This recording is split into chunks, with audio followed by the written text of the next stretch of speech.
আচ্ছা বউ, তোমাকে একটা প্রশ্ন করি। তোমাকে যদি বলা হয় তোমার পছন্দের তালিকায় 5 জনকে রাখতে, তাহলে তুমি কাকে কাকে রাখবে? উম, বাবা, মা, বোন, আমার সন্তান আর স্বামী। এখন যদি তোমাকে বলা হয় এই 5 জনের মধ্যে তোমার একজনকে বাদ দিতে হবে, তাহলে তুমি কাকে বাদ দিবে? তাহলে আমি আমার বোনকে বাদ দিব। আচ্ছা, এবার যদি বলা হয় যে 4 জন বাকি আছে তাদের মধ্যে থেকে একজন বাদ দিতে, তাহলে তুমি কাকে বাদ দিবে? এটা আসলে অনেক কঠিন বাদ দেয়াটা। আরে একজনকে বাদ দাও। তাহলে আমি আমার বাবাকে বাদ দিলাম। আচ্ছা, এবার 3 জনের মধ্যে যদি একজনকে বাদ দেওয়ার কথা বলা হয়, তাহলে তুমি কাকে বাদ দিবে?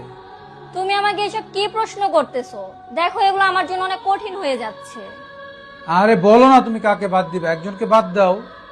তাহলে আমি আমার মাকে বাদ দিব। এখন যদি তোমাকে বলা হয় এই 2 জনের ভিতর থেকে একজনকে বেছে নিতে, তাহলে তুমি কাকে বেছে নিবা? ধ্যাত, ভালোই লাগে না তোমার এসব আজগুবি প্রশ্ন। আরে বলো তো কাকে বাদ দিবে, বলো না। স্বামী আর সন্তানের মধ্যে এখন তুমি কাকে বেছে নিবা?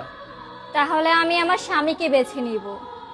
আচ্ছা, সবাই তো এখানে তোমার প্রিয় মানুষই ছিল, সবাইকে বাদ দিয়ে তুমি আমাকে কেন বেছে নিলা বলো তো? তুমি তো চাইলে তোমার সন্তানকে বা তোমার বাবা মাকেও বেছে নিতে পারতা, তাই না? আমাকেই কেন বেছে নিলা? হ্যাঁ, পারতাম, কিন্তু আমার বোনের জন্য তার স্বামী আছে, আমার বাবার জন্য আমার মা আছে, মায়ের জন্য বাবা আছে, তাদের আরো সন্তান আছে, তাদের অনেক আত্মীয় স্বজনও আছে, তাই তাদের কাউকে বেছে নিলাম না। তাহলে তুমি তোমার সন্তানকে কেন বেছে নিলে না?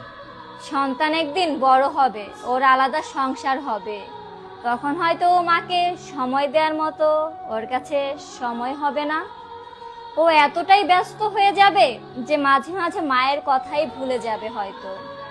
মেয়েদের জীবনে স্বামী হচ্ছে সূর্যের আলোর মতো, স্বামী ছাড়া মেয়েদের জীবন অসম্ভব।